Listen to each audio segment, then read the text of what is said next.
राम जय जय राम श्री राम जय राम जय जय राम श्री राम जय राम जय जय राम श्री राम जय राम जय जय राम श्री राम जय राम जय जय राम श्री राम जय सभी गाएं, भाव से गाएं, आनंद से गाएं। जय जय राम श्री राम जय राम जय जय राम श्री राम जय राम जय जय राम श्री राम जय राम जय जय राम श्री राम जय राम जय जय राम संकट मोचन कृपा निधान संकट मोचन कृपा निधान जय बजरंगी बली हनुमान जय बजरंग बली हनुमान श्री राम जय राम जय जय राम श्री राम जय राम जय जय हरि बोल।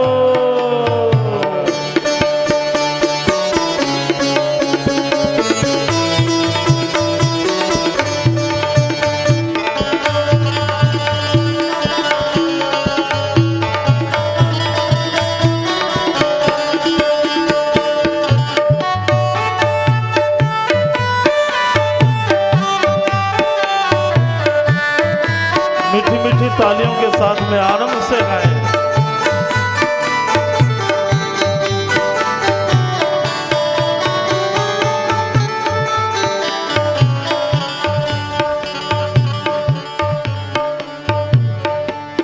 मंगल भवन अमंगल हारी मंगल भवन अमंगल हारी मंगल भवन अमंगल हारी मंगल भवन अमंगल हारी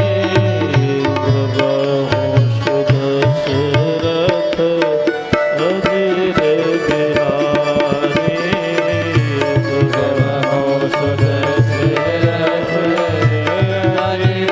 राम जय राम जय जय राम हरि हरि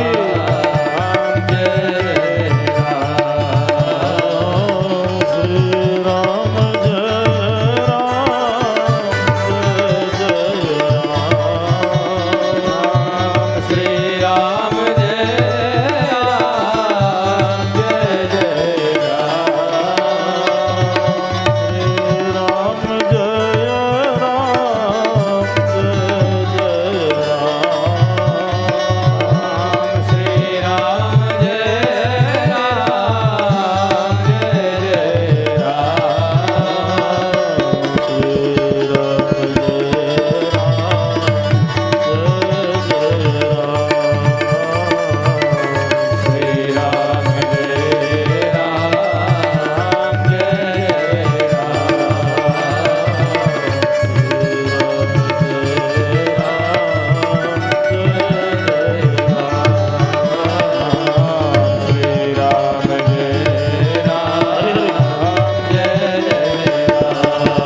ब्रज रामचंद्र भगवान की, श्री गौरी शंकर भगवान की, श्री संकट मोचन सरकार की, श्री माहेश्वरी मैया की, ब्रह्मदेव महाराज की जय हो, नगर के समस्त देवी देवताओं की जय हो, श्री चित्रकूट धाम की जय हो, सब संत भक्त विप्र वैष्णव समाज की। ओम नमः पार्वती पतये हर हर महादेव। अब पीछे बढ़ाओ, ये सब कम है, कल जैसा करो। परिपूर्णतम पर ब्रह्म परमात्मा लोकाभिराम भगवान श्री राघवेंद्र सरकार की भुवन पावनी कृपा से बड़ा ही आध्यात्मिक त्रिविध तापोपशमनार्थ संकट मोचन सरकार की इस भावमयी आनंदमयी करुणामयी इस पावन छत्र छाया में कृपा में हम सब लोग विगत दिनों वर्षों से यहाँ अनेक कथाओं का आनंद इस भूमि में हमें प्राप्त हुआ। ये सब उनकी कृपा है, श्री संकट मोचन महाराज की। जब सुनना जैसा चाहते हैं वैसे ही मति और गति कर देते हैं, वैसा ही कार्य प्रारंभ हो जाता है। आज इस वर्ष उनकी इच्छा थी कि 1.25 लाख श्री हनुमान चालीसा के पाठ हों। बड़ा कठिन बात है, इतना बड़ा अनुष्ठान, इतनी बड़ी परंपरा का निर्वहन बड़ा कठिन है, पर उनके लिए तो कौन सो काज कठिन जग माही जो नहीं होए। उनके लिए कुछ भी कठिन नहीं है, कोई समस्या नहीं है। जिनके हम सानिध्य में बैठे हुए हैं, हमारे ये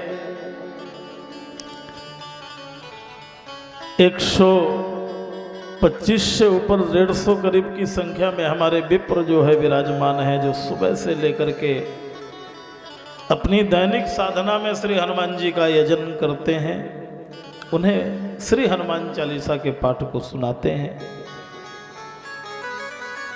हमारे प्रातस्मरणीय पूज्यपाद भूरी वाले महाराज, जिनका आशीर्वाद से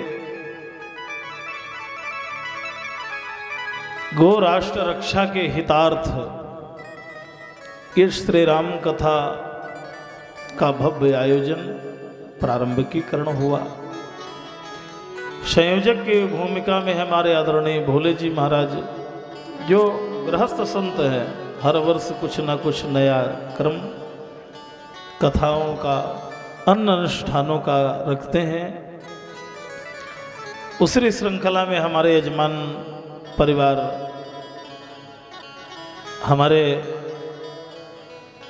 प्रमुख यजमानों में से आदरणीय किशन सिंह कछवाहा जी के सुपुत्र भैया सपत्नी, हमारे पंडित जी, हमारी माता जी और जो सभी लोग इस कार्यक्रम के यजमान हैं, आदरणीय शुक्ला जी, तिवारी जी और आए हुए समस्त जो भी यहाँ जनमानस के रूप में मातृ शक्तियाँ, पुरुष भाई सभी आए हुए हैं। सभी भगवान के इस कथा के आयोजक हैं, सभी यजमान हैं। हम सभी लोग गो राष्ट्र रक्षा जन कल्याण के निमित्त ये कार्यक्रम को कर रहे हैं।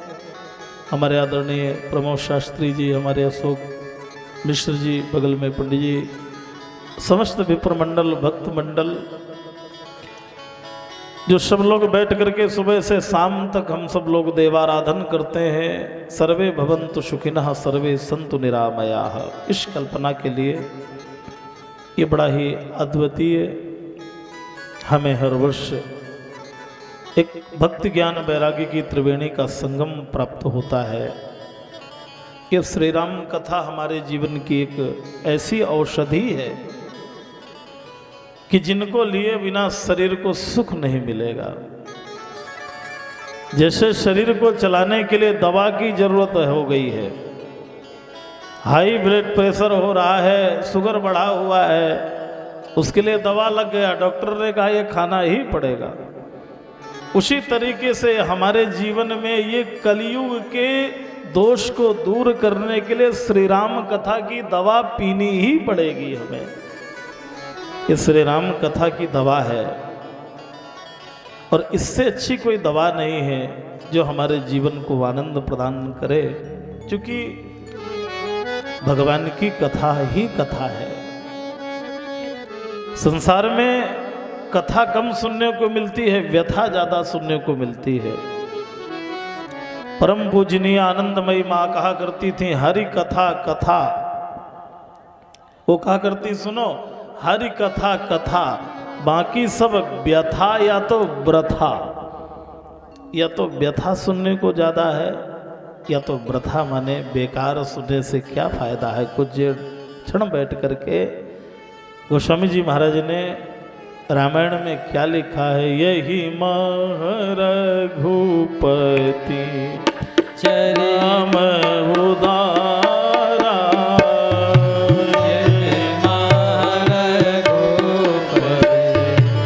नाम उदारा, अति पावन पुराण श्रुति सारा, अति पावन पुराण श्रुति सारा, मंगल भवन अमंगल हारे, मंगल भवन मंगल हारी, बहु सुदशरथ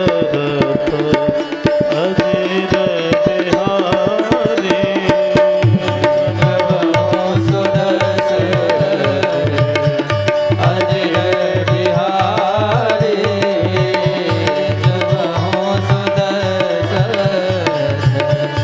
अजय बिहारी, अजय बिहारी, अजय बिहारी, अजय बिहारी।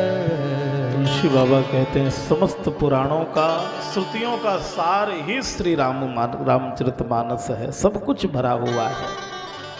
मंगल कर्ण कलिमल हरण तुलसी कथा रघुनाथ की। ये जीवन में अगर मंगल चाहिए, जीवन के अमंगल को नष्ट करना चाहते हैं तो भगवान की कथा को सुनिए, इससे अच्छा कोई सोपान नहीं है।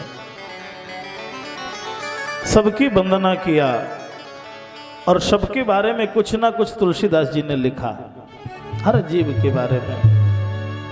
कभी कभी हम लोग वंचक भगत कहाई राम के, किंकर कंचन कोह काम के, ऊपर से तो लगता है हम राम के हैं पर नहीं लगता राम के नहीं, हम संसार के ज़्यादा हैं, ये तो कभी कभी दिखाया। और तुलसीदास जी कहते हैं उनमें से मेरा नाम सबसे आगे है। मैं किसी को नहीं कह रहा हूँ, मैं अपने आप को सबसे पहले कह रहा हूँ। सुंदर समस्त चर अचर जीव सभी प्राणियों की वंदना करते हुए उन्होंने भगवान की पावनपुरी श्री अवधपुरी का वंदन करना शुरू कर दिया। हमारे यहाँ रामचरितमानस में 3 पुरियों का विशेष विवरण है। एक श्री अयोध्यापुरी, दूसरी जनकपुरी और तीसरी लंकापुरी। पुरियां तो बहुत हैं पर इन 3 पुरियों को गोस्वामी जी ने विशेष केंद्र में रखा। तो अयोध्यापुरी कौन है? बोले अयोध्यापुरी ऐसी है जहां सभी अच्छे हैं, एक आध कहीं कोई बुरी घुस जाए, मंथरा जैसी एक आध कोई है, ऐसा होता है अपवाद। और वो भी मंथरा अयोध्या की नहीं थी, वो दहेज में आई थी। कैकेयी मैया का ब्याह होके आया तो दहेज में दासी दे दी गई, तो ये मंथरा आ गई। और आज तक भारतीय इतिहास में एक बहुत बड़ी बात मैं सुना हूं, जिस दिन से मंथरा ने घर फोड़ा तो आज तक किसी का नाम मंथरा नहीं रखा। मैंने नहीं सुना कि किसी देवी का नाम मंथरा रखा हो। वैसे कुछ भी हम लोग कहने लगे, पर कहीं ना कहीं उसने श्री राम को वध से बाहर कर दिया प्रभु को। इसलिए आज तक कोई भी नाम भी वो स्वीकार नहीं करता, तो काम कैसे स्वीकार करेगा। इसलिए जहां सब अच्छे हैं, एक आध बुरे हैं, उस पुरी का नाम क्या है? अविद्यापुरी। जहां बुरे ही बुरे हैं, एक आध अच्छे हैं। जहां बुरे ही बुरे हैं, एक दो अच्छे, 1-2%, उसका नाम लंकापुरी। 1-2 ठीक है, अरे बेचारे विभीषण ठीक है, माल्यवान ठीक है, त्रिजटा ठीक है, 1-2 ठीक है। ये 2 पुरियों का विवेचन है। जहां एक आध बुरे हैं, सब ठीक हैं, वो अविद्यापुरी है। जहां सारे बुरे हैं, 1-2 ठीक हैं, वो लंकापुरी है। और जहां एक भी बुरा नहीं है, उसका नाम श्री जनक। जहां जनक जी महाराज माँ भगवती पराम्बा भक्ति स्वरूपा जो है सीता जी का प्रादुर्भाव हुआ, इसलिए अयोध्या जी का बंधन किया। अवधपुरी ऐसी है, ये 7 मोक्षदायिनी पुरी है। अयोध्या, मथुरा, माया, काशी, कांची, यवंतिका। कथा समझ में आ रही ना? ये 7 पुरियां इस जीव को मोक्ष प्रदान करती हैं। पहली पुरी क्या है? अविद्या। सबसे पहले 7 मोक्षदायिनी पुरियां हैं, जहां जाने के बाद जीव को मोक्ष मिलता है। इसलिए हमारे सारे विश्व में इन 7 पुरियों में सबसे पहली पुरी का नाम ही अविद्या है। और तुलसीदास जी महाराज ने बड़े भाव से अवधपुरी का बंधन किया। आइए मेरे साथ में रामायण की चौपाइयों के साथ अवधपुरी का बंधन करते हैं। बंधहु अवध पुरी अति पावने, बंधहु अवध पुरी अति पावने, बंधहु अवध पुरी अति पावने। सभी गाइए, ताली बजा के गाइए।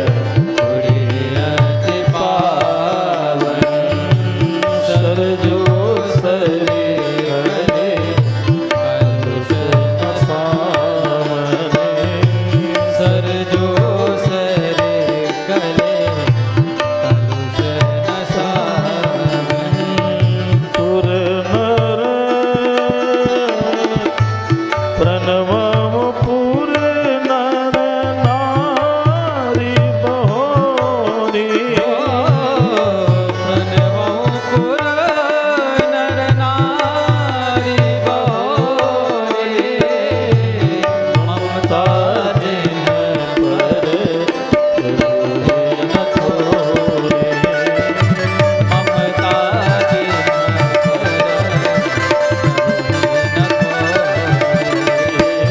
ममता जिन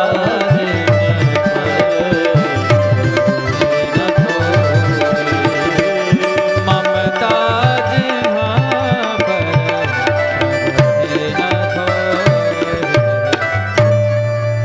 गोस्वामी जी महाराज ने कहा, मैं उस पुरी का बंधन करता हूँ जहाँ हमारे प्रभु मर्यादा पुरुषोत्तम भगवान श्री राम का प्रादुर्भाव हुआ। वो नगरी धन्य है जहाँ राम लाला प्रकट हुए, जिस नगरी में राम जी प्रकट हुए। माता कौशल्या की वंदना किया, दशरथ जी की वंदना किया, और सब में एक एक विशेषता है, एक एक गुण है, इसलिए उन्होंने उनकी वंदना किया। बोले मैं दशरथ जी की वंदना इसलिए नहीं करता हूँ कि वो राम जी के पिता है, मैं दशरथ जी के लिए इसलिए वंदन करता हूँ कि आज तक ऐसा सत्य प्रेमी मुझे दिखाई नहीं दिया। बंधु अवध भुआल सत्य प्रेम जही राम पद। जिनको भगवान के चरणों में इतना बड़ा प्रेम, जिन्होंने, आगे आप कथा सुनेंगे, प्रेमी तो बहुत मिले, पर थोड़ी देर का प्रेम आता है, पर थोड़ी देर में वो प्रेम चला जाता है। मंदिर में बैठे, पूजा में बैठे, पाठ में बैठे तो थोड़ी देर तो मन लगेगा, और थोड़ी देर के बाद फिर संसार के कामों में लग जाएंगे। पर धन्य है प्रिय तन तृण इव परिहर्यो, जिन्होंने तिनके के समान शरीर को छोड़ दिया है। राम जी के विरह में राम राम कहि राम कहि राम राम कहि राम, और तन परिहर रघुबर विरह राव गयो सुरधार। ऐसा प्रेमी मैंने नहीं देखा जो राम जी के वियोग में अपने को छोड़ दे, अपने प्राणों को छोड़ दे। इसलिए मैं उनकी वंदना करता हूँ। गोस्वामी जी ने कहा मैं सबकी वंदना नहीं, सारे परिवार की वंदना इसलिए मैं करता हूँ कि इन पात्रों में राम जी के प्रति कोई विशिष्ट भाव है। जब तक कोई विशिष्ट भाव नहीं होगा, वंदना तो राम सबकी करते हैं वो, पर कोई विशेषता को लेकर वंदना करते हैं। समस्त परिकर की वंदना किया, राम जी के परिवार की वंदना प्रारंभ कर दिया। तो सबसे पहले उन्होंने भरत जी की वंदना की, लक्ष्मण जी की वंदना की, शत्रुघ्न जी की वंदना की, सबका क्रम रखा। और एक विशेषता है कि वंदना करने में तुलसीदास जी ने सबको कमल की उपमा दी। लक्ष्मण जी कैसे हैं? बोले बंदहूं लक्ष्मण पद जल जाता। कमल में एक विशेषता होती है कि जो कीचड़ में जन्म लेने के बाद में भी कीचड़ से परे होता है। जन्म तो उसका करदम में होता है, कीचड़ में, इसलिए पर वो कभी उसमें सना नहीं होता। इसलिए गोस्वामी जी महाराज ने सबसे ज्यादा अगर किसी की उपमा दी है तो कमल की उपमा दिया है।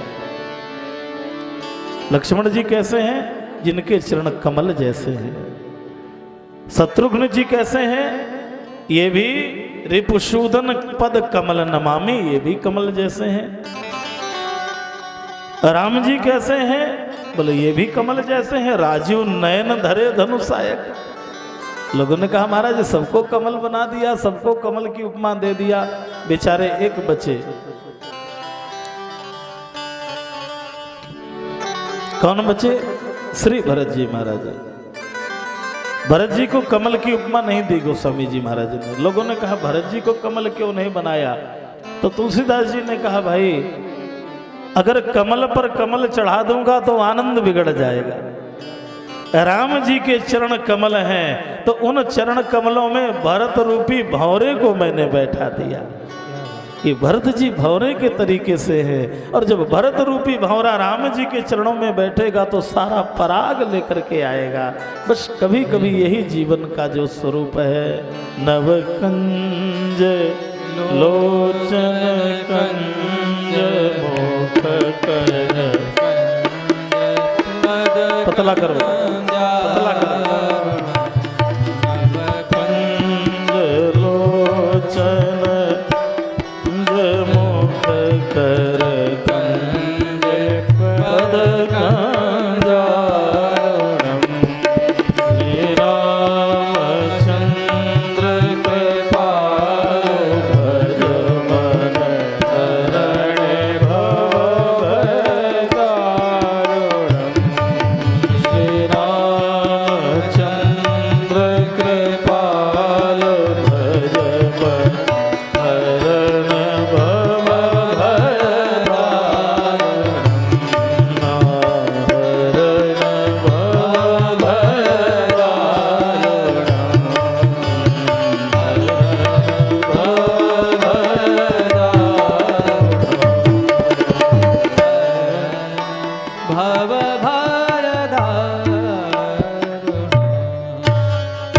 समस्त परिकर की वंदना करने के उपरांत श्री रामदूत सरकार श्री हनुमान जी महाराज की वंदना शुरू कर दी। तुलसी बाबा लिखते हैं अभी सीता जी की वंदना नहीं हुई, राम जी की वंदना हुई। राजीव नयन धरे धनुषायक, और बीच में ही श्री हनुमान जी आ गए।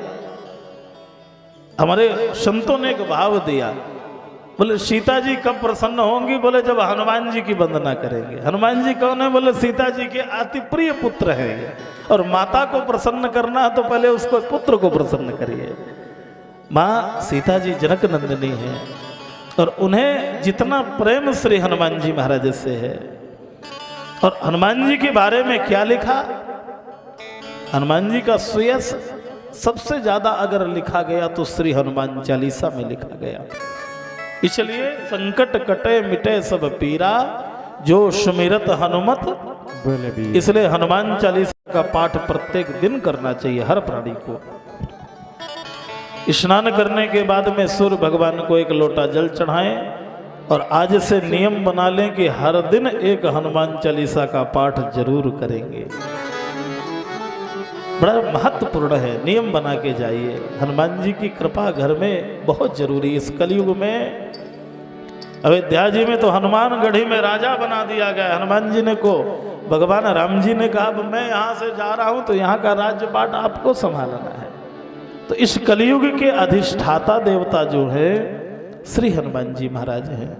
इसलिए हर घर में प्रश्न आता है कि हनुमान चालीसा कैसे लिखी गई।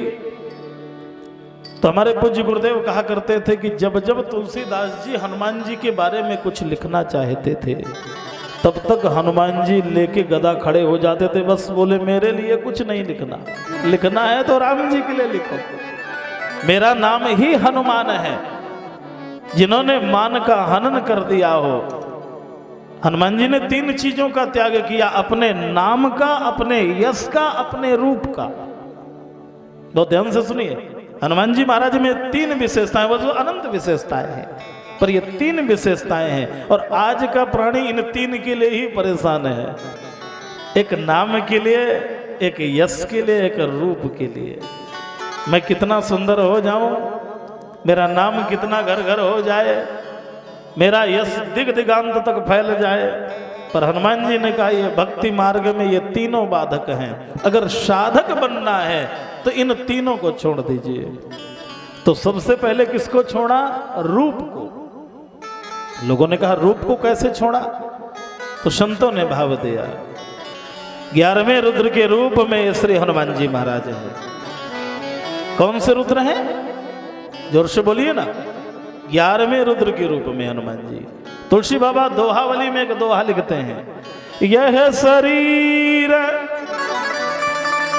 रति राम सो जे आदर ही सुजान, रुद्र देह तजने बस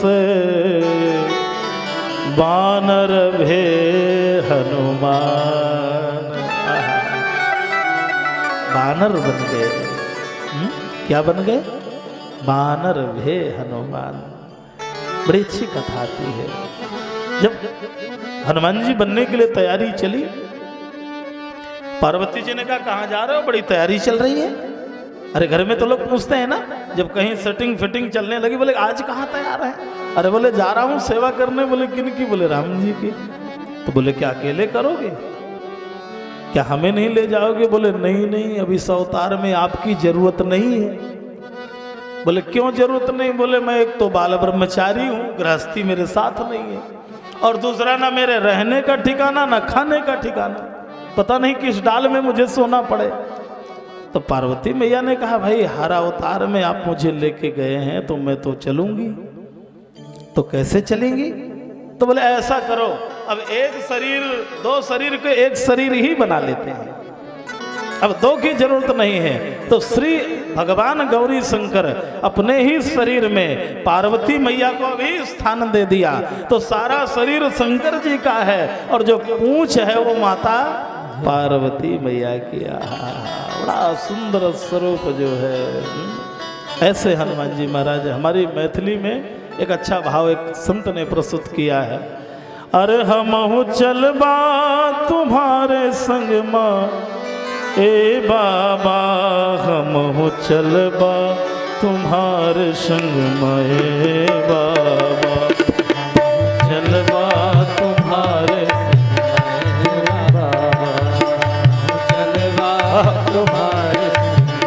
बड़ा अच्छा भाव है, मिथिला का भाव है। आनंद से गाइए, ताली बजा के गाइए।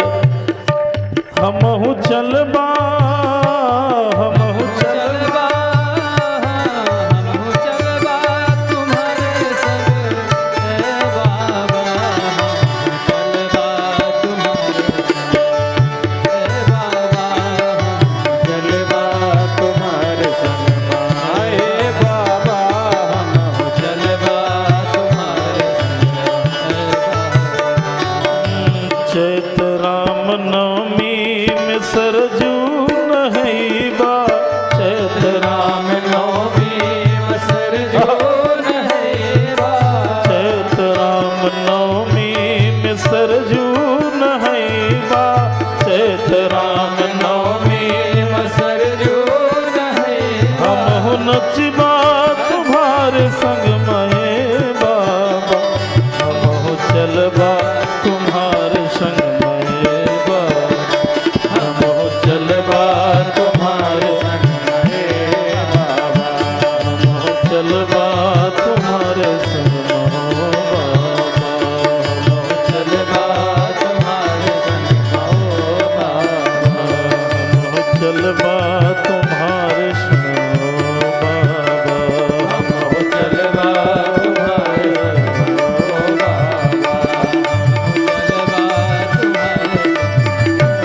बाबा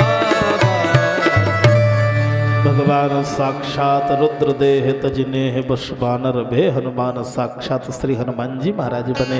एक और बड़ी विशेषता, शंकर जी ने कहा पार्वती हनुमान जी के बनने में और शंकर जी के बनने में कीमत ज्यादा बढ़ जाएगी। क्या कीमत बढ़ जाएगी? बोले जब मैं शंकर जी के रूप में हूं तो लोग मुझे कहते हैं चांदी के पहाड़ जैसे हैं। अरे हमारे विद्वान जब भगवान शंकर की स्तुति गाते हैं तो क्या कहते हैं? ध्याये नित्यम महेशम रजत गिरनिभम। रजत माने कौन होता है? चांदी। शंकर जी कैसे हैं? अरे जोर से बोलिए ना। रजत गिरनिभम, चांदी के पहाड़ जैसे। शंकर जी चांदी के पहाड़ जैसे और हनुमान जी अतुलित बलधामम स्वर्ण, आहा सोने के पहाड़ जैसे। अब सोना महंगा है कि? अरे सोना महंगा है भाई। शंकर जी के रूप में तो मुझे रजत गिरनिभम कहते हैं, मैं चांदी के पहाड़ जैसा हूं। और जब हनुमान जी बन के आऊंगा तो लोग मुझे सुवर्ण सैलाब दे, हम सोने के पहाड़ के रूप में। इसलिए इस अवतार में और भी मेरा महत्व अधिक बढ़ जाएगा। ये विशेषता श्री हनुमान जी महाराज में है। तीसरी बात, हनुमान जी महाराज के यश का बखान श्री तुलसीदास जी महाराज ने लेखन करना चाहा। अब जैसे ही लेखन करना चाहा तो हनुमान जी लिखने ना दें। करें तो क्या करें? एक दिन मन बनाया कि आज लिखूंगा जरूर, आज मानूंगा नहीं। मैंने राम जी के लिए बहुत लिखा पर हनुमान जी के लिए नहीं लिखा, इसलिए लिखूंगा। अब लेखन के लिए बैठे तो हनुमान जी आगे बोले दिखाओ क्या लिख रहे हो। तो तुलसीदास जी भी बड़े चालाक थे। तुलसीदास जी ने कहा कुछ चालाकी करनी पड़ी तो लिखा क्या? श्री गुरु चरण सरोज रज। क्या लिखा? श्री गुरु चरण सरोज रज निज मन मुकुर सुधार। और आगे बरनऊ रघुबर बिमल जस जोदायक। अरे भाई पढ़े लिखे हैं आप लोग, क्या लिखा है? जोर से बोलिए ना। बरनऊ रघुबर, किसका वर्णन कर रहा हूं मैं? रघुबर का, ना कि बरनऊ कपिबर बिमल जस। ये भी तो लिख सकते थे कि मैं हनुमान जी का यश वर्णन करना चाहता हूं, पर वहां क्या लिख रहे हैं? बरनऊ रघुबर बिमल जस, में रघुपति का वर्णन कर रहा हूं। हनुमान जी ने कहा तो कोई बात नहीं, शुरू हो जाओ। अब हनुमान जी को देखा है तो हनुमान जी चले गए। अब सब महाराज गोस्वामी जी ने सोचा अब मौका मिलेगा, नहीं तो एक सांस में जय हनुमान ज्ञान गुण सागर जय कपीस त्रैलोक जाकर रामदूत अतुल बलधामा सारी हनुमान चालीसा को लिख डाला। और जब तक हनुमान जी आए तो आकाशवाणी हुई, बस हनुमान जी महाराज ये कलयुग में हनुमान चालीसा साम वेद के समान फलप्रदायी हो जाएगी। इस कलयुग में हनुमान चालीसा का इतना बड़ा महत्व है।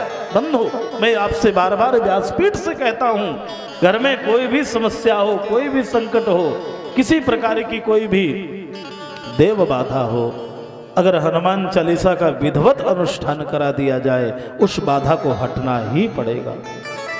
इतना पावर है हनुमान चालीसा में। भूत पिशाच निकट नहीं आवे, महावीर जब नाम सुनावे। इतना बड़ा सामवेद के समान में चारों पुरुषार्थों को प्रदान करने वाला हनुमान चालीसा है। इसलिए कलयुग के दोषों को नष्ट करने के लिए ही हनुमान चालीसा है। मंगल मूर्ति मारुति नंदन, मंगल मूर्ति उनका बढ़ाओ भैया।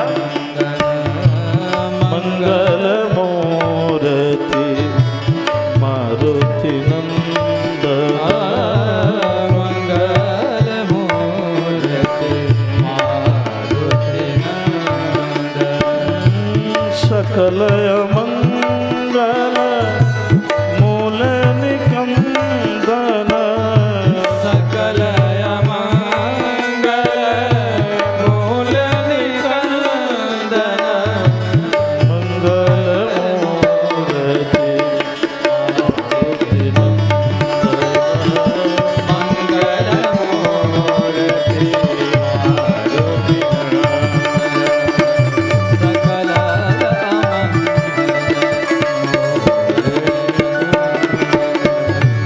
पवन तनय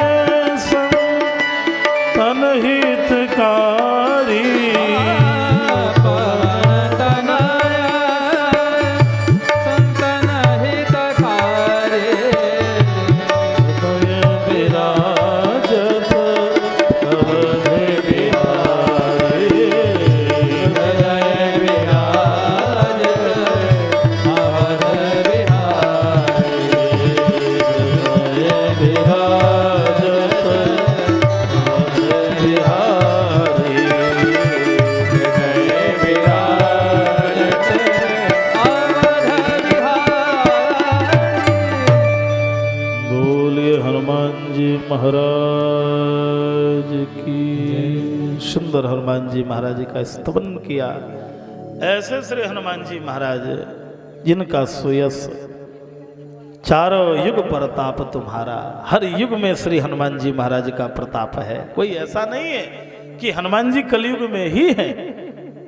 हनुमान जी महाराज सतयुग में भी हनुमान जी हैं, त्रेता में राम जी के साथ हनुमान जी हैं और द्वापर में भगवान श्री कृष्ण के साथ में भी हनुमान जी महाराज हैं, जो हर युग में और कलयुग में महाराज क्या कहा जाए, हर जगह जगह में हनुमान जी महाराज, हर स्थान में हनुमान जी महाराज।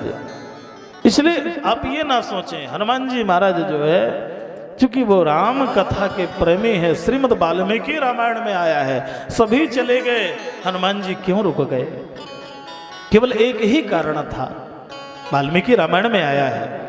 जब राम जी जाने लगे, बैकुंठ को पधारने लगे, तो बोले हनुमान जी चलो। बोले कहाँ चले? बोले बैकुंठ चले, अब लीला पूरी हो गई, ये तो समय मिलता है इतने दिन की लीला, फिर दोबारा कभी आएंगे, इसलिए अब साकेत धाम पधारना है। तो हनुमान जी ने धीरे से कहा क्या वहां कथा सुनने को मिलेगी? क्या वहां राम कथा है? बोले कथा तो वहां नहीं है, कथा तो केवल धरती लोक में है। एक कथा भी सब जगह नहीं है। स्वर्गे सत्य च कैलासे, ना स्वर्ग में कथा इतनी आनंदमयी है, न सत्यलोक में कथा है और न किसी अन्य लोक में कथा है। अगर कथा है तो धरती लोक में ये है। अन्य लोकों में आनंद है, परमानंद, ब्रह्मानंद, सुखानंद, आनंद में जीव आनंदित रहता है, पर कथा का आनंद तो इस धरती लोक में है। तो हनुमान जी महाराज ने कहा प्रभु मेरे इस अपराध को क्षमा करिए। यावत राम कथा लोकेषु प्रचरिष्यति, जब तक धरती में श्री राम कथा रहेगी तब तक इस धरती को छोड़ के मैं कभी यहाँ से नहीं जाऊंगा, मैं यहीं रहूंगा। इसलिए राम कथा जहां भी होती है, कोई जाए चाहे ना जाए, पर वाल्मीकि रामायण का उद्घोष है जो मैं आपको सुना रहा हूं, ये वाल्मीकि रामायण का श्लोक है। यत्र यत्र रघुनाथ कीर्तनम, जहां जहां रघुनाथ की कथा कीर्तन होता है, तत्र तत्र कृत मस्तकांजलिम, वहीं हाथ जोड़ करके, सिर झुका करके, वाष्प बारी, नैनों में जल भरा होता है और शरीर का एक एक रोम खिला होता है। ऐसे श्री हनुमान जी महाराज को हम प्रणाम करते हैं, वंदन करते हैं। अद्भुत वाल्मीकि रामायण का श्लोक है। ऐसे श्री हनुमान जी महाराज का चरित्र जो अपनी प्रसन्नता के लिए नहीं, मेरे राम जी रीझ जाए, मेरे भगवान कैसे प्रसन्न हो जाए। आज का मनुष्य केवल अपने परिवार की प्रसन्नता को देखता है और अपनी प्रसन्नता को देखता है, उसे समाज की चिंता नहीं होती। हम लोग कोई भी काम करते हैं तो कभी कभी ऐसे भी काम करते हैं कि जो हमें सुख मिलता है पर पड़ोसी को सुख नहीं मिलता, सामने वाले को सुख नहीं मिलता, उसे दुख मिलता है। पर नहीं, जिसमें हम प्रसन्न तो ठीक है, पर जिसमें हमारा परमात्मा प्रसन्न हो जाए उस कार्य को हमें करना चाहिए। सबकर हित प्रभु क्षोभ न सोई, सबका हित हो हमारे द्वारा और भगवान भी हमसे प्रसन्न हो जाए, ऐसे हनुमान जी महाराज है। एक कथा छेपक में आती है, मानस में तो नहीं आई। एक कथा का बड़ा आनंद मिलता है। एक महात्मा कह रहे थे, एक दिन सीता मैया बैठी थी, श्री हनुमान जी महाराज पहुंचे, पूछा, प्रश्न कर दिया, सिंदूरम लिप्यते भाले, मैया ये सिंदूर क्यों लगा रही हो? जो हनुमान जी को सिंदूर लगाया जाता है ना, ये उस दिन की परंपरा का स्मरण कराया। सिंदूरम लिप्यते भाले कारणम किम निवेदया, मैया ये सिंदूर क्यों लगा रही हो? अब मैया ने कहा, कौन सी समस्या बताऊं, क्या बताऊं इनसे? अब हनुमान जी क्या जाने, ये तो बाल ब्रह्मचारी हैं। तो मैया ने धीरे से कह दिया, सिंदूर लगाने से राम जी प्रसन्न होते हैं। क्या कहा? सिंदूर लगाने से राम जी प्रसन्न होते हैं। तो मन में चिंतन आया कि सिंदूर बिंदु लेपेना यदि राम प्रसीदति, अगर एक बिंदु मात्र से, थोड़ा सिंदूर लगाने मात्र से अगर राम जी प्रसन्न होते हैं तो मय तस्मात, इसलिए सर्वत्र गात्रेषु, सारे शरीर में मया कस्मान्न लिम्पते, सारे शरीर में हनुमान जी महाराज ने सिंदूर को लेकर के समर्पित कर दिया, लगा लिया।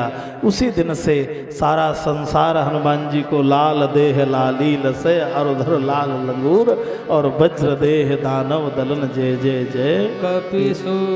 ऐसे श्री हनुमान जी महाराज हमारे मध्य में श्रीमद् रामचरितमानस श्रीमद् भागवत के अद्वितीय विद्वान आदरणीय श्री यज्ञेश मिश्रा जी पधारे हुए हैं। उनका बहुत बहुत स्वागत है, सम्मान है, वो मंच में पधारें।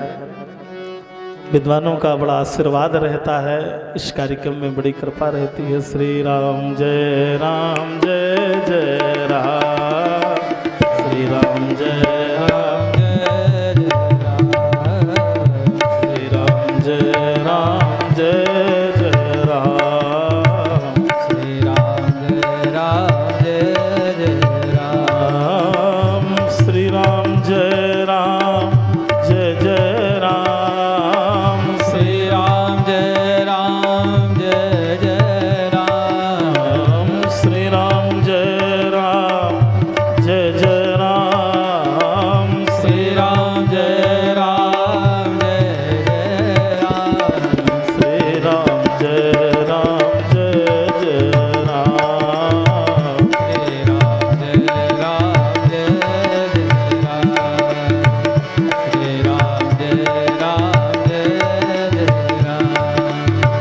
श्री राम जय राम जय जय राम, श्री राम जय राम जय जय राम, श्री राम जय राम जय जय राम,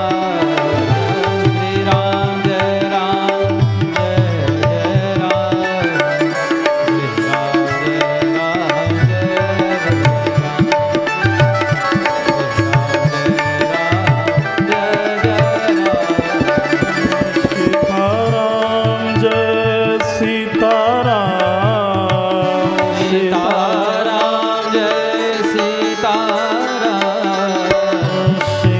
सीताराम जय सीताराम, सीताराम जय सीताराम, सीताराम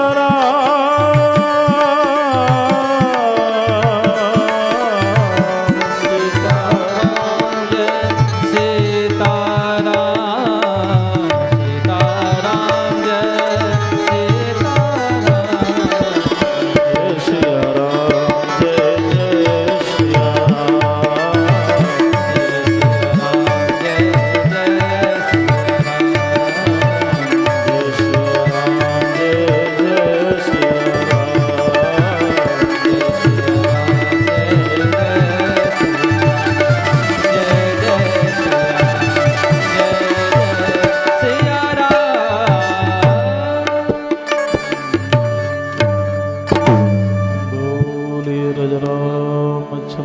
रामचंद्र भगवान की, संकट मोचन सरकार की। बड़ा ही आनंद है हमारे आदरणीय श्री मिश्र जी, जो श्रीमद् भागवत गीता और श्री रामचरितमानस के अद्वितीय उद्भट विद्वान हैं, जिस बांदा जनपद में ही आपका निवास है।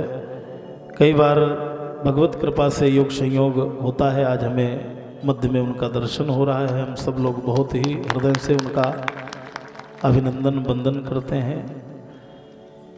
भगवान की कथा अनंत है, भगवान का स्वरूप अनंत है। हम सब लोग अनंत बलवंत श्री हनुमंत लाल महाराज की चर्चा का स्मरण कर रहे थे कि हनुमान जी महाराज का सुयस राम जासु जस आप बखाना।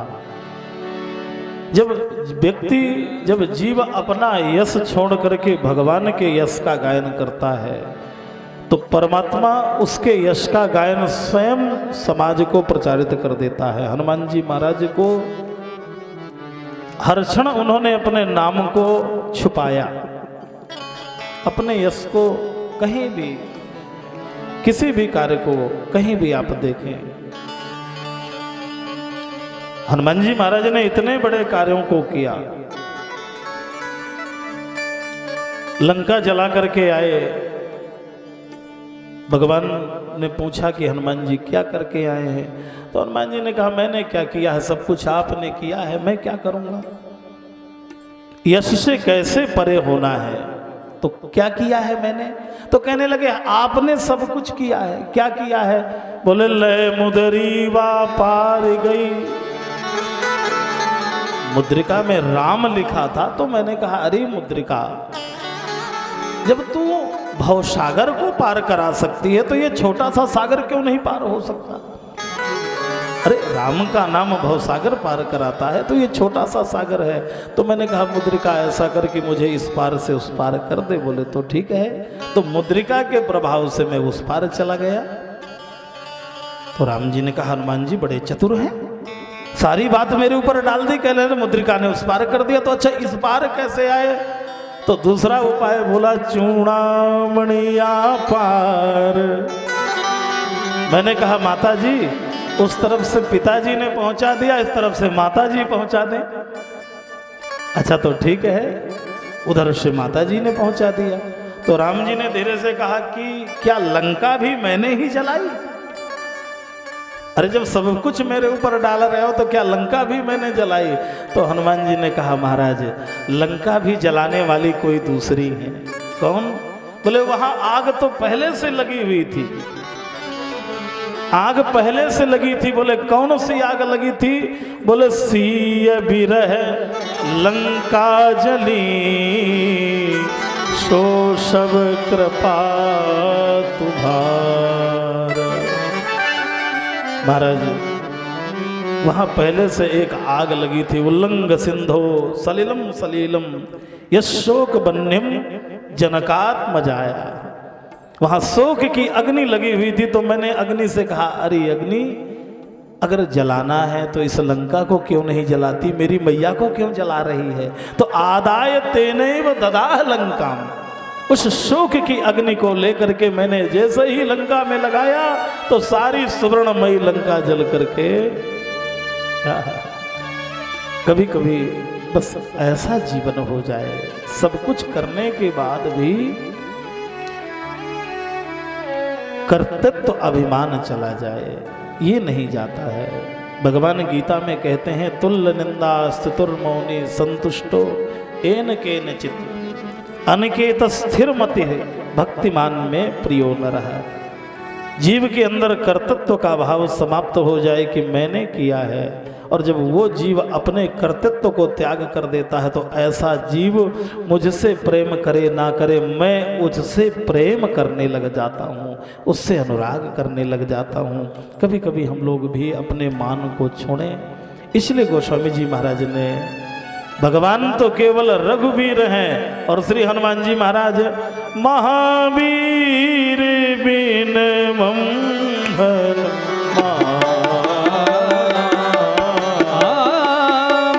महावीर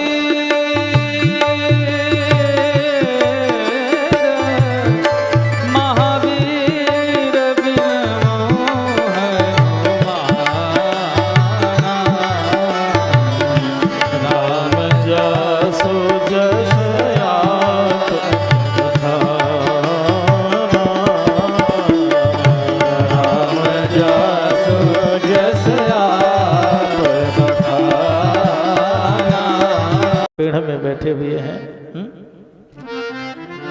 लोगों ने कहा महाराज आपने इनको मूड़ में चढ़ा लिया है। लोग एक भाषा कहते हैं इतना चढ़ाया कि मूड़ में चढ़ा लिया। आप सरकार नीचे बैठे हैं, बंदर ऊपर बैठे हैं। अरे भगवान ने कहा कोई बात नहीं, ये जरूर इनका शरीर पेड़ में बैठा है, पर एक चीज का और ध्यान दो। बोले क्या? बोले इनकी पूंछ मेरे चरणों में पड़ी हुई है। इनका शरीर पेड़ में बैठा है और पूंछ और मेरे चरणों में पड़ी है। बस मैं यही चाहता हूं कि कब की ममता पूंछ पर, जीवन का ममत्व अगर मेरे चरणों में समर्पित हो जाए, अपनी पूंछ भगवान के साथ जोड़ जाए, तो फिर उसकी पूंछ सारे संसार में हो जाती है, सारी दुनिया में हो जाती है। पर समस्या ये है कि हम इस पूंछ को इतना जोड़ के रखते हैं कि जहाँ भी जाएं तो कहते हैं पानी को नहीं पूछा, किसी को कहते हैं चाय के लिए नहीं पूछा, किसी ने बैठने के लिए नहीं पूछा। ये पूंछ आगे रखते हैं, पर समस्या यही है, इस पूंछ को आगे ना रखिए, आगे राम जी को रखिए और पीछे पूंछ को रखिए।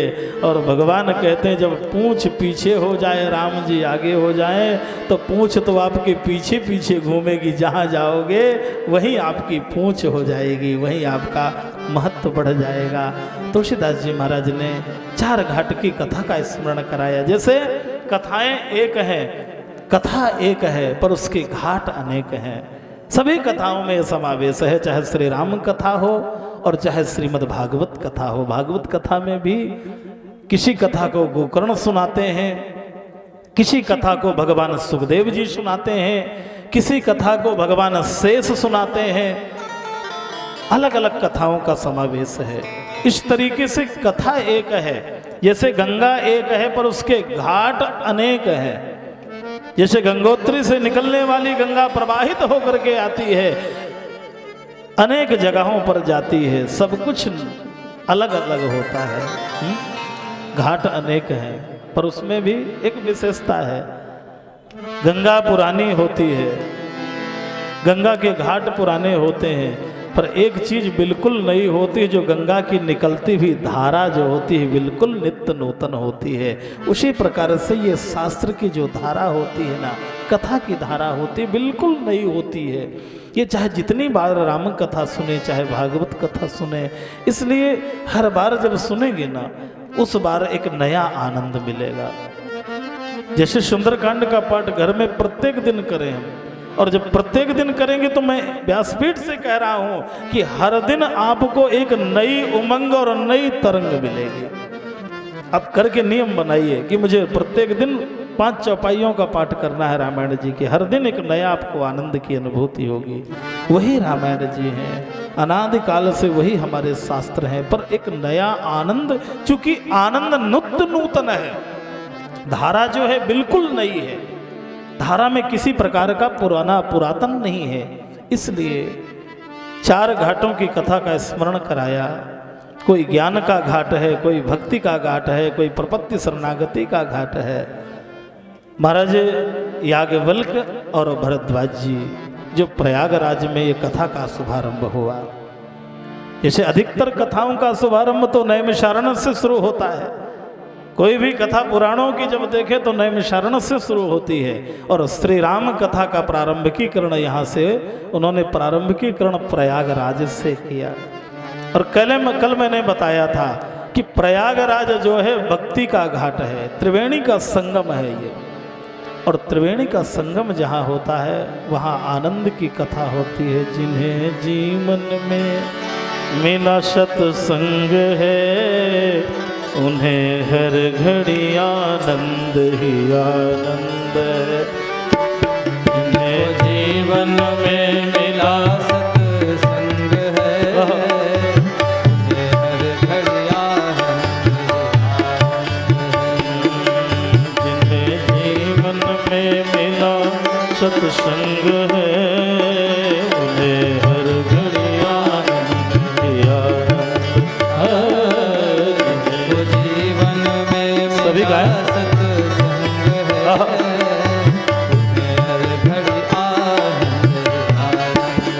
हमारे पुरुष भाई तो खूब आनंद से गा रहे हैं, पर हमारी माता जी ऐसा लगता है 15 दिन से भोजन करके नहीं।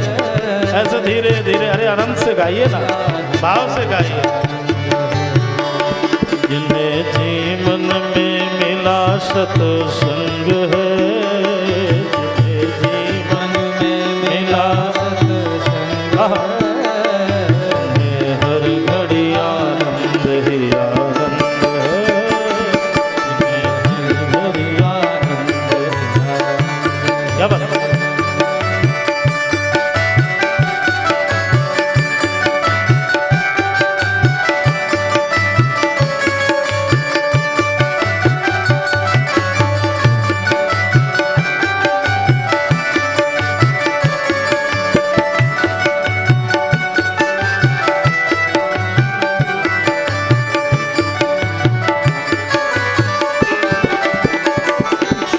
मीरा कबीरा ने गाया, तुलसी नानक ने जिनको है पाया।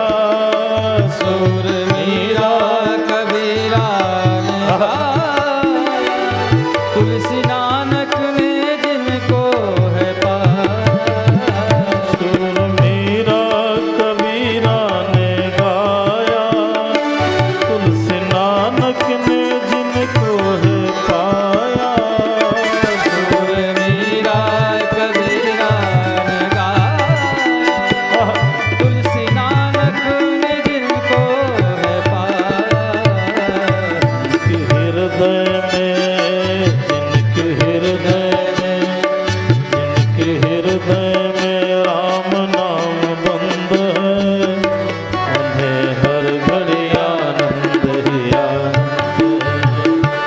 जिनके हृदय में राम नाम बंद है, उन्हें हर घड़ी आनंद ही आनंद है। जिनके हृदय में राम नाम बंद है, हर घड़ी आनंद जीवन में मिला सत्संग है, हर घड़ी आनंद संत ऋषियों मुनियों की वाणी सुनते हैं ज्ञानी और ध्यानी। संत ऋषियों और मुनियों की वाणी क्या बात है? सुनते हैं ज्ञानी ध्यानी। संत ऋषियों मुनियों की वाणी सुनते हैं ज्ञानी और ध्यानी। संत ऋषियों और मुनियों की वाणी सुनते हैं ज्ञानी ध्यानी। जिनके रोम रोम, जिनके रोम रोम, जिनके रोम रोम बसे श्री गोविंद है, उन्हें हर घड़ी आनंद ही आनंद। उन्हें रोम रोम बसे गोविंद है, उन्हें हर घड़ी आनंद ही आनंद है। जीवन में मिला सत्संग है, हर घड़ी आनंद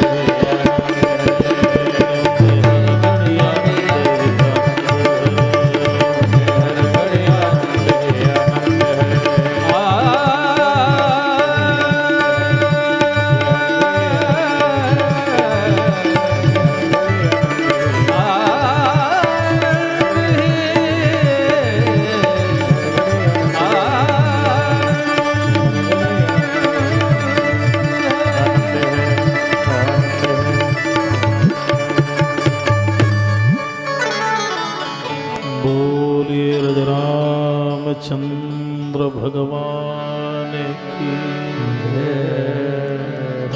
बड़ा ही सुंदर चरित्र श्री प्रयागराज के माध्यम से प्रयागराज की भूमि में बड़ा ही आनंदमय स्वरूप का चिंतन कराया। भरद्वाज मुनि बसहि प्रयागा। आहा। प्रयागराज जो है तीर्थराज है, तीर्थों के राजा है प्रयागराज। त्रिवेणी संगम कहा जाता है, जहाँ भक्ति ज्ञान वैराग्य तीनों का संगम। कल मैंने सुनाया था, संतों की उपाधि में गोस्वामी जी ने लिखा, मुद मंगल में संत समाजू जे जग जंगम तीर्थ राजू। राम भगति जहाँ सुर शरी धारा सरसई ब्रह्म विचार। विचार। हाँ हाँ हाँ, बड़ा सुंदर स्वरूप है। इस भूमि में कल्पवास आज भी लोग करते हैं। माघ के महीने में जब समय आता है तो हर वर्ष लोग कल्पवास के लिए कहते हैं। सारे तीर्थ, सारे देवता, सारे स्वरूप इस समय पर यहाँ वास करते हैं, तो लोग वहाँ कल्पवास करते हैं। बढ़िया सुंदर लोग झोपड़ी बनाते हैं, गंगा स्नान करते हैं, दिन भर व्रत रहते हैं और शाम को भोजन करते हैं। कल्पवास का आनंद कभी लीजिए, कभी जाइए कल्पवास के लिए। बड़ा फल है, बड़ा महत्व है उसका। लोग वहाँ रह करके व्रत अनुष्ठान भजन करते हैं। ये प्रयाग की भूमि बड़ी ही आनंदमयी भूमि है। और उस भूमि में भरद्वाज महाराज और याज्ञवल्क्य का संवाद हुआ। अब कई दिनों तक चर्चा हुई, कथा हुई। अब समय तो आता है कि कथा का विश्राम भी होता है। जब प्रारंभिकीकरण होता है तो बड़ा आनंद मिलता है, जब विश्राम होता है तो लगता है सब कुछ हाथ से जा रहा है। विदाई का दृश्य बड़ा विचित्र होता है। अब हम लोगों को तो आदत पड़ गई है, कल कहीं विश्राम किया और आज से फिर शुरू कर दिया। पर जब वहाँ से निकलते हैं तो वहाँ का दृश्य बड़ा ही कारुणिक होता है। पर यहाँ भी एक ऐसी स्थिति आई, एक महात्मा का कई दिनों का सत्संग हुआ और सत्संग के बाद में उन्होंने अंतिम में एक बात पूछ ली। महाराज एक बात समझ में नहीं आई, तो उन्होंने सोचा हो सकता है कोई गहरी बात रह गई हो। अब इतने दिन की कथा सुनने के बाद उन्होंने धीरे से कहा, राम कमन पूछो मैं तो ही। बड़ी समस्या हो गई। अरे पूरी राम कथा सुना डाली और वही हाथ समस्या हो गई। एक जगह वो था, एक कथा सुना रहे थे बेचारे कथा व्यास। अब हमारे आप जैसा कोई जड़ बुद्धि का होगा तो उसने प्रश्न किया, बोले महाराज कथा तो सब बड़ी अच्छी लगी पर एक बात समझ में नहीं आई। बोले क्या? बोले राम जी राक्षस थे कि रावण? बोले दोनों नहीं थे, मैं था। बोले जो है 9 दिन में आपको कुछ समझा नहीं पाया, सुना नहीं पाया। कभी कभी ऐसा हो जाता है, कभी कभी ये चीज़ें होती हैं कि सुनने में समझने में बड़ा कठिन विषय होता है। जीवन में जब कोई सुना जाए और सुनने के बाद में जब उसका जीवन में चिंतन किया जाए, मनन किया जाए, जीवन में उतारा जाए, जब वो कठिन दिखाई देता है। वैसे सरलता से हम किसी भी शब्द को कह सकते हैं। जैसे लोग चर्चा बहुत करते हैं, कोई कहेगा निराकार, कोई कहेगा साकार, बड़ी चर्चा करते हैं। ब्रह्म ज्ञान अवन नार नर करहि न दूसर बात। आजकल तो ब्रह्मज्ञानियों की संख्या बहुत बढ़ गई है। अब 2 झगड़ रहे थे, कह रहा था निराकार है साकार है, बहुत देर झगड़ा हुआ। तीसरा आया, बोले क्यों लड़ रहे हो? तो बोले निराकार साकार के चक्कर में। बोले आप क्या कहना चाहते हो? तीसरा वाला उनसे भी बड़ा था, बोले ना निराकार है ना साकार है, वो बिल्कुल बेकार है। अब आजकल कुछ लोगों के लिए बेकार भी है भगवान। जब समझ में कुछ नहीं आता है बंधु, ऐसा ना सोचें। ये समझने का विषय है, चिंतन करने का विषय है। कहीं ना कहीं हमें जो चीज़ दिखाई दे रही है, हम परमात्मा को देखना चाहते हैं, पर हमें जो दिख रहा है हम उसका सम्मान नहीं करते। धर्म सम्राट करपात्री जी महाराज एक बहुत बहुमूल्य, बहुत ही अमूल्य श्लोक गाया करते थे। श्री करपात्री जी महाराज का श्लोक है, वो कहा करते थे निराकार भजन्ते के। कुछ लोग निराकार की उपासना करते हैं, कोई साकार की उपासना करते हैं, पर मैं तो कहता हूं वयम तु भव भीता नाम निराकारम उपासमहे।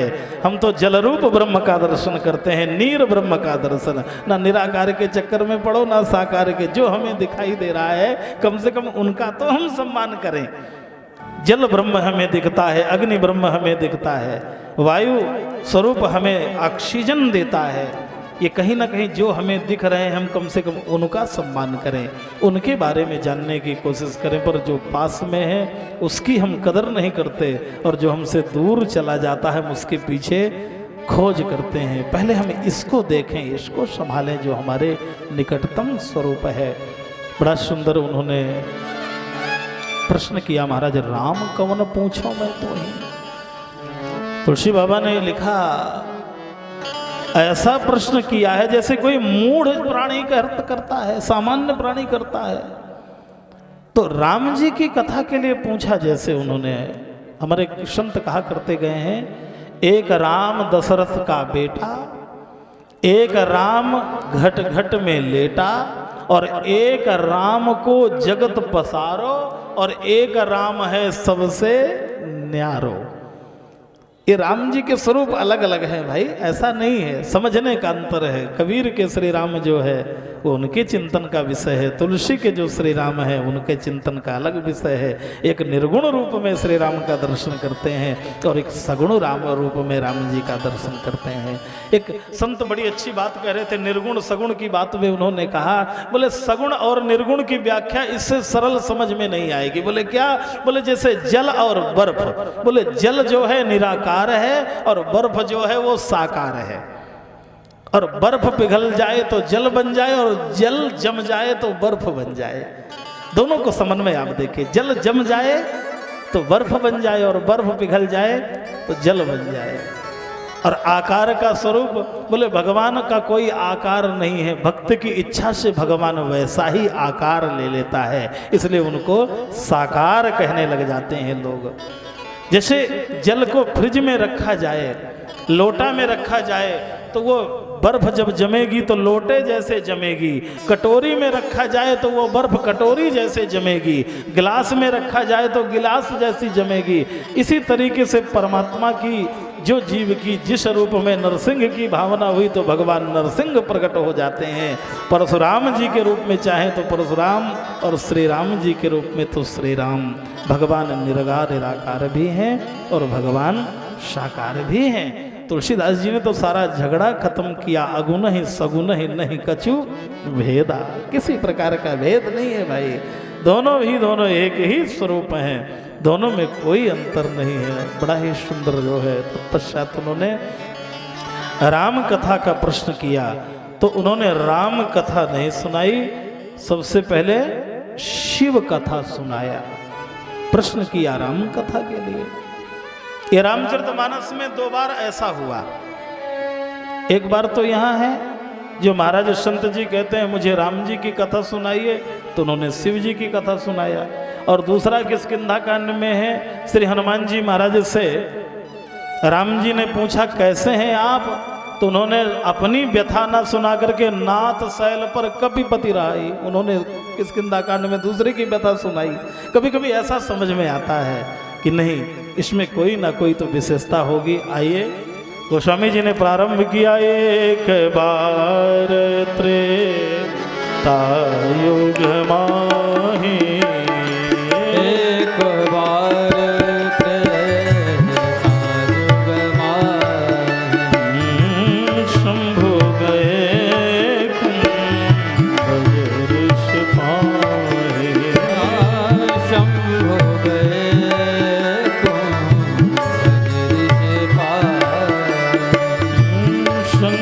सती जग जननी भवानी, संग सती जग सभी गाइए मेरे साथ। भवानी, पूजे ऋषि अखिलेश्वर जानी, पूजे ऋषि अखिलेश्वर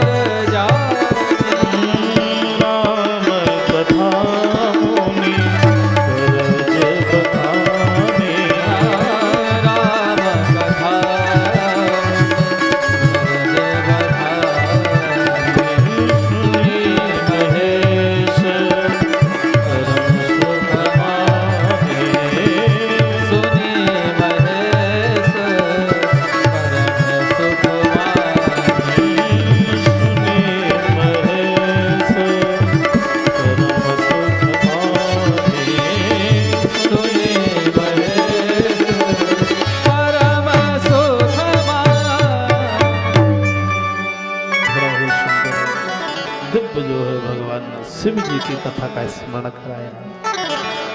एक बार त्रेता युग माही, एक बार शब्द का प्रयोग किया।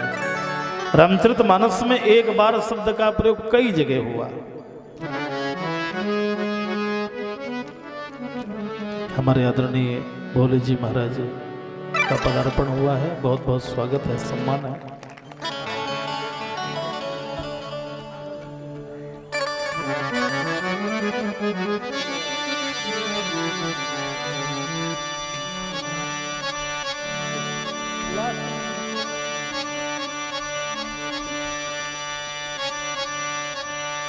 सीताराम सीताराम सीताराम सीताराम सीताराम सीताराम सीताराम जय सीताराम सीताराम सीताराम सीताराम जय सीताराम सीताराम सीताराम सीताराम जय सीताराम सीताराम सीताराम सीताराम सीताराम सीताराम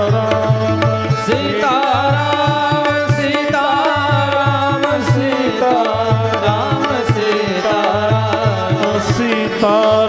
सीताराम सीताराम सीताराम सीताराम सीताराम सभी गाए आनंद से गाए राम सीताराम सीताराम राम राजा राम राजा राम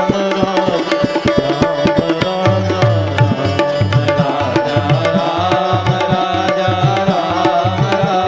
राम राजा राम सीताराम सीताराम सीताराम सीताराम सीताराम सीताराम सीताराम राम राजा राम राजा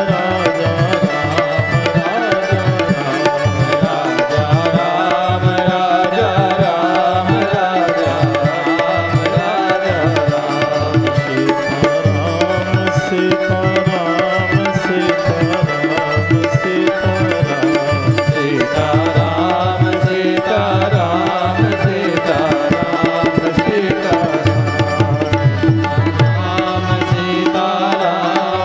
सीताराम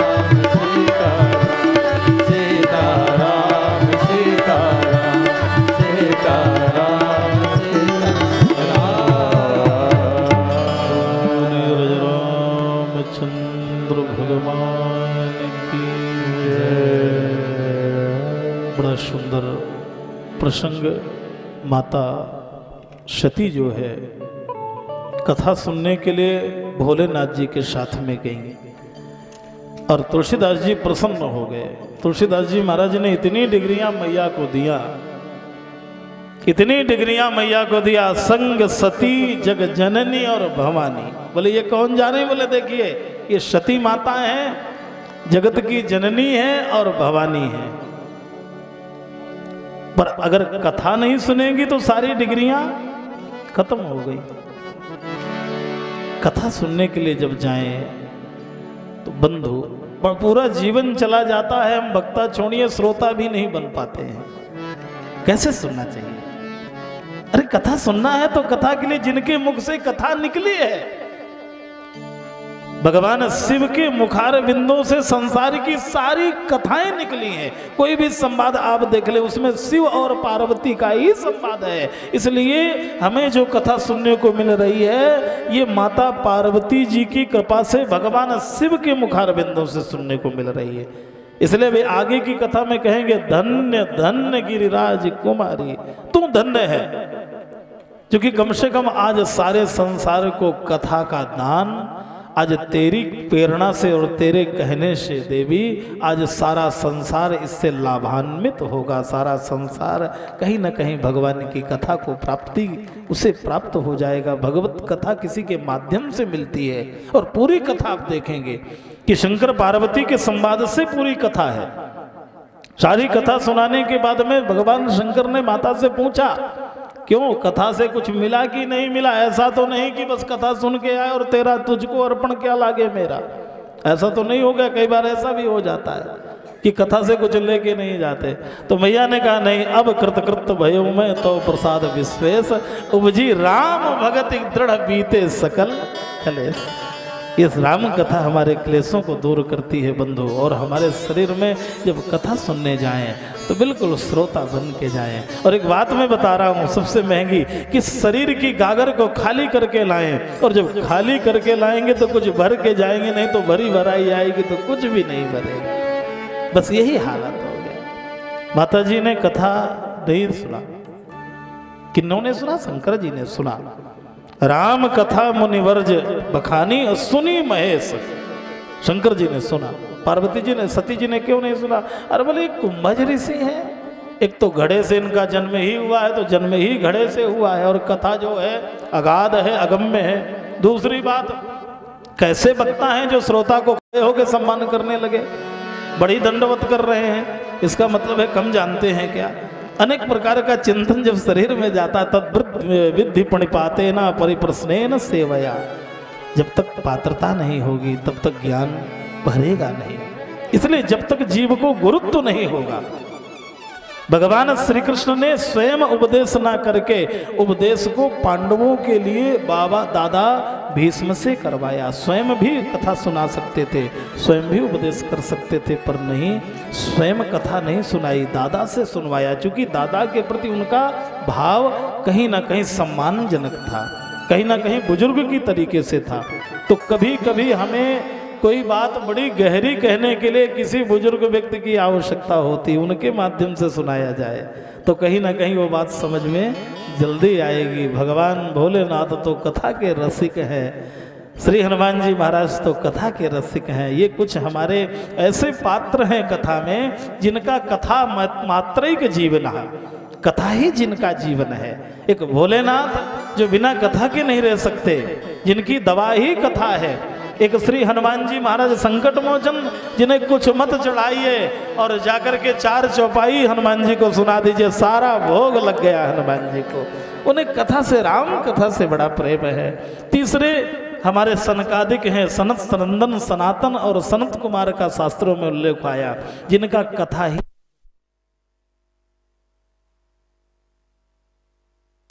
जय सीता। इसलिए कथा ही हमारे जीवन का स्वरूप है। भगवान भोलेनाथ ने कथा सुनी, माता जी ने कथा नहीं सुनी। और जब जीव कथा नहीं सुनता है तो जीवन में व्यथा खड़ी हो जाती है। बस यही समस्या है, कथा जीवन में आएगी तो व्यथा चली जाएगी, और कथा जीवन में नहीं आएगी तो जीवन में व्यथा खड़ी हो जाएगी। ये सारे भवरोग की औषधि है भगवान की कथा। भवौषधो श्रोत्र मनोभिरामात, ये भवरोग की औषधि का नाम भगवान की कथा है। और कथा नहीं सुना, शरीर तो बैठा रहा, अनेक प्रकार के चिंतन में रही, कैलाश को सोचती रही, कहाँ क्या हो रहा है। कभी कभी हम लोग भी बैठ जाते हैं और दुनिया का विचार प्रपंच करते हैं, और जब लौट करके आए तो संशय का वन दिखाई दिया। क्या है? वहाँ से भगवान चले आ रहे हैं, और जैसे भगवान को देखा कि अभिनय करने के लिए, तो भगवान भी दूर से निकल गए। भगवान ने कहा अभी नहीं, अभी समय परिचय करने का नहीं है, ये अभिनय कर रहे हैं तो करने दीजिए। तो दूर से ही जय सच्चिदानंद जग पावन अस कही चले मनोज। दूर से प्रभु हे सच्चिदानंद, हे परमात्मा आपकी जय हो, आपकी जय हो, आपकी जय हो, आपकी जय हो। जैसे देखा तो बस कथा नहीं सुना था तो भ्रम हो गया। भगवान को देख करके रामचरितमानस में 2 लोगों को भ्रम हुआ। बहुत ध्यान से सुनिए, भगवान को देख करके मानस में 2 लोगों को भ्रम हुआ। एक सती को भ्रम हुआ, सती मैया को, और दूसरा सुग्रीव को भ्रम हुआ। ये दो ऐसे स्वरूप हैं। सती जी को भी भ्रम हुआ भगवान को देख करके, ते नृप सुतन कीन परनामा। अरे ये तो राजा के पुत्र हैं भाई, ये छोटे छोटे, और फिर भी करते हो।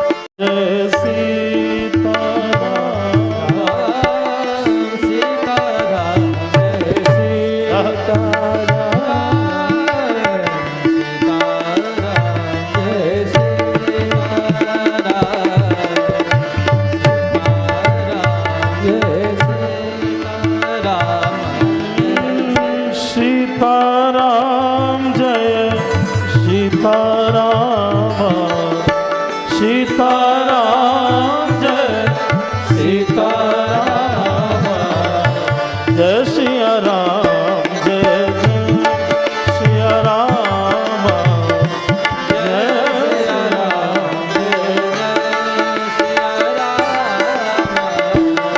सिया राम जय जय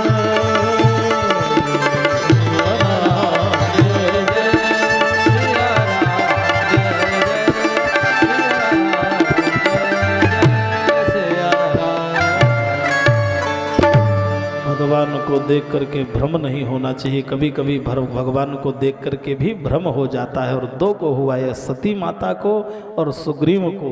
लोगों ने कहा क्यों? अरे बोले दोनों के पास गुरु खड़े हुए हैं। सती महारानी के पास भी एक गुरु खड़े हैं। बोले कौन? बोले जो तुम त्रिभुवन गुरु वेद बखाना। तीनों भुवनों के गुरु खड़े हुए हैं, और फिर भी भगवान को देख करके भ्रम हो रहा है। और सुग्रीव के पास में भी जय जय जय हनुमान गोसाई कृपा करहु गुरुदेव की नाई, दूसरे गुरु खड़े हुए हैं। पर समस्या ये है कि सुग्रीव और सती में केवल ये अंतर है सती माता में, कि सुग्रीव ने कहा महाराज मुझे अपनी आंखों में विश्वास तो नहीं है, पर सदगुरु की आंखों में मुझे पूरा विश्वास है।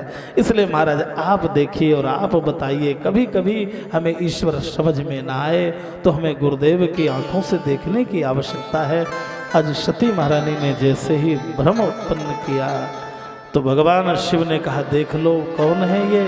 तो जाके परीक्षा करने की कोशिश की।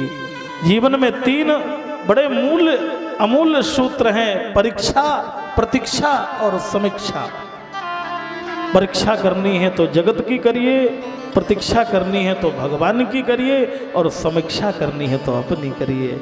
कभी कभी हम तीनों को बदल देते हैं। भगवान की परीक्षा बहुत पल पल में करते हैं। हे हनुमान जी हमारा काम बना दो तो 1.25 किलो देसी घी के लड्डू आपके नाम में है, ऐसे तो करते हैं ना।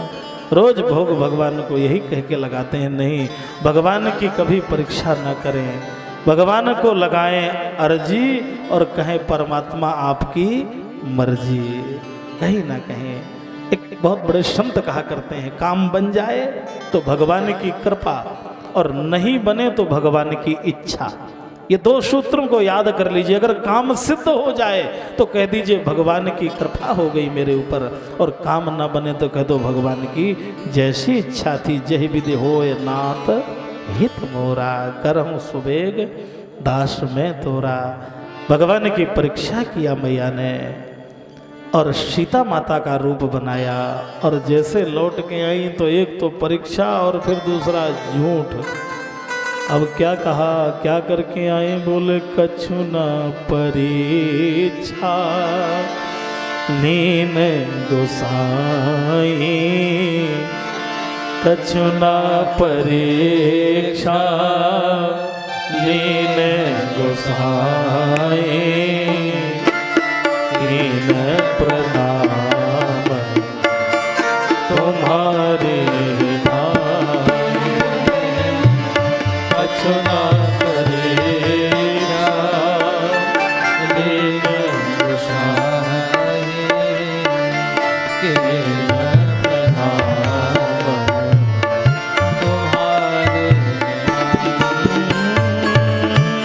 कीन प्रणाम तुम्हारे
इन वचनों को सुना, संकल्प ले लिया और उसी क्षण से माता सती का त्याग हो गया। भगवान शिव समाधिस्थ हो गए। माता सती भी व्यग्र हृदय से भगवान शिव का इंतजार कर रही हैं, प्रतीक्षा कर रही हैं।